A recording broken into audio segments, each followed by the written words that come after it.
Почитувани, ова лето ќе го паметиме како лето во кое се боревме со огнената стихија. Голем број пожари ни се случуваат низ нашата република, има активни пожари и во моментот додека го правиме ова видео. Овие минути ќе бидат за оние луѓе кои што секојдневно се очи во очи со пламените јазици. Оние херои на кои што, како што велам јас, треба сите да им го знаеме името и презимето. Сите оние кои што се бореа и кои што беа меѓу пожарите, кои што беа меѓу огнот. Во оваа прилика ќе ве запознаеме со едно такво лице. Се работи за господинот Бобан Радевски. Тој ни се вклучува директно од Тажево, каде што се случува тие страшни пожари. Целото село Тажево изгоре неудамна, останаа само неколку куќи. Тој ќе ни ја раскаже целосната слика. Господине Бобан, ви благодарам што ќе зборувате за Слободен печат. Благодарам и вас. Ајде за почеток да се запознаеме со вас. Вие сте фамилиарен човек, вие сте од Тажево, така? Да, од Скопје живеам, од Тажево по потекло, да. Да, вашето потекло е од Тажево. Ајде, господине Бобан, кога слушнавте дека се случи пожар? Се сеќавате ли кој ден беше тоа? Каде бевте вие кога слушнавте дека во вашето Тажево има пожар? Вака, значи пожарот кој што кога почна, мислам моментално јас бев во Тажево тука. И ми се јавува син ми вика, гасниш во Тажево, викам, бе не ме зафркавај, викам. Тоа више се запалило од страната на Јасен горе, не во Тажево, од другата страна. И после едно пола сат се појави дим горе, више онадје, и дојда пожарникари, Јасен. Се гаснеше горе до патот, до репетитор горе. Се изгасна тоа, даде Господ да заврна убаво и се изгасна тоа све. После 2-3 дена јавија па се запали. Да. Пак назад се вративме, па назад гаснехме и тоа е тоа. Се гаснеше речиси 1 месец во вашиот крај. Споменавте пожар. Тажево и Борова Брезница. И страната на Јасен. Како изгледаат тие денови? Вие бевте постојано на терен, со часови, деноноќно. Како изгледаше? Раскажете ни малку околу процесот на гаснење. Тоа со денови идеше војската, мислам, ќе дојде, ќе отиде. Пожарникарите од Брод доаѓа. Само беше страшно што гореше во исти момент, значи и Борова Брезница и Тажево беа, значи, во опасност во исти момент. И тоа беше, не знам, некоја стихија, сам бев овдека во селово. Се приближи баш овдека над од горнава страна, од тука вака на горниот пат. На оваа страна, да. До овдека над патот тука го изгаснав, тука ми префрли доле, после тука ги изгаснав.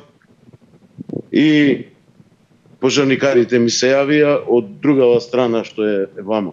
Од другава страна, позади мене. Добро. Значи и од таму уште еднаш префрли таму на сртот и од две страни ме евакуираа пожарникарите и толку беше и одеднаш почна да горат и куќи и тука и горното мало и тоа е тоа. Војската дојде во тек во 3:30, секој ден идеше во 9:30, дента дојде во 3:30. Што беше работата, не знам. Веќе беше доцна. Доцна беше. Ја кога ме евакуираа више горе на Ридот, тогаш стигна војската.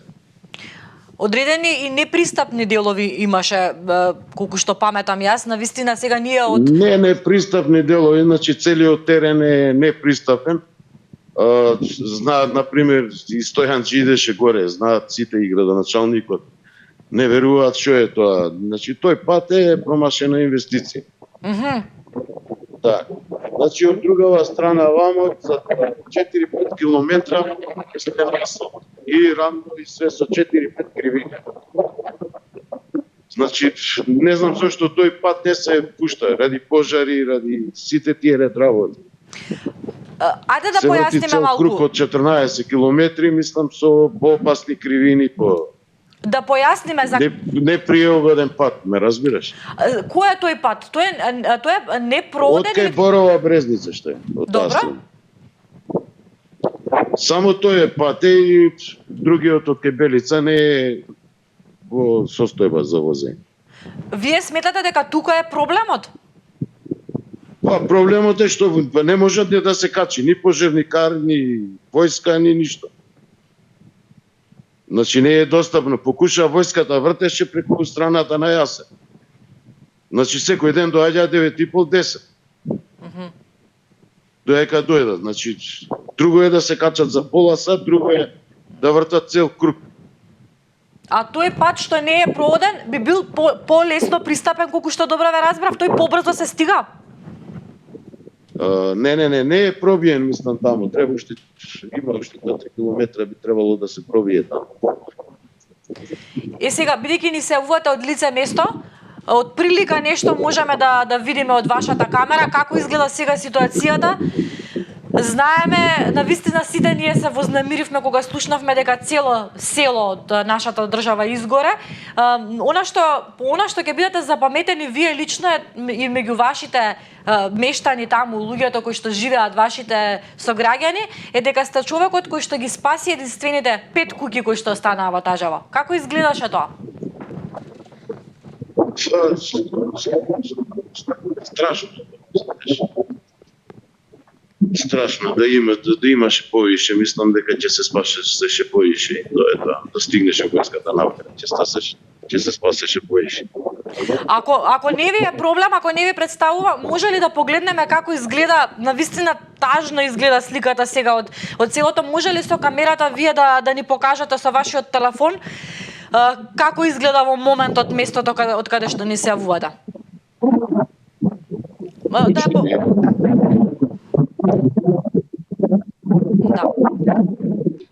Ова е целиот пожарен дел како што гледаме, многу и вегетација како што можам да забележам е изгорена. Колку куќи имаше господине Боби во Тажево вкупно? Молам? Колку куќи имаше во Тажево?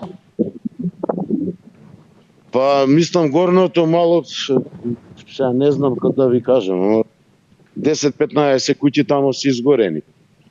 Две горе, тоа одоздола 1, 2, 3, 4, 5, 6, 7 куќи одоздола и две горе, 9 само во долното мало се изгорени. Да го нагласиме моментот дека станува збор за стари македонски огништа, тоа се нечии некогашни домови, куќи кои што се стари можеби и по 100 години, така?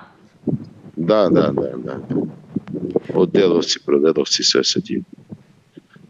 Да, тоа се Само се беа функционални. Тоа ми беше прашањето, ги посетува, мислам имаше луѓе кои што си одеа викендашки, да. Да. Како изгледаше Тажево? Тоа е едно место преубав крај, сум имала можност да присуствувам и да бидам таму. Како изгледа Тажево? Го посетувавте викендашки? Многу семејства одеа, значи често ли се случуваше да побегнат таму од гужвите луѓето и да се релаксираат во овој крај? Па почесто доаѓаат, да. Неколку мина доаѓаат. Некој поретко, некој почесто и така, кој како може. Ова е огромна загуба, не само за вас како мештани, туку за нас сите во Македонија. Огромна загуба со оглед на тоа што убав предел е изгорен. Дали можеби има некакви ветувања дека нешто ќе се опорави? Дали веќе можеби се размислува за тоа како ќе се врати шумата, дека ќе има пошумување? Има ли некакви разговори за тоа, некакви планови како да се одново да живее ова место?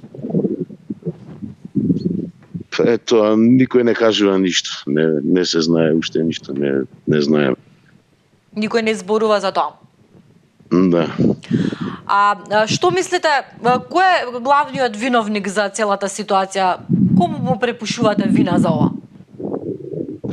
Главниот виновник се. Главен виновник тука нема, мислам, сите се бореа, не е достапен терен. Мислам, тука мислам сигурно е запалено, знаат и од Јасен има стека поштено. Од нивна страна таму од гром се запалило. Тоа и Не можеме да кажеме кој е главен виновник сето. Тоа е природа, не е.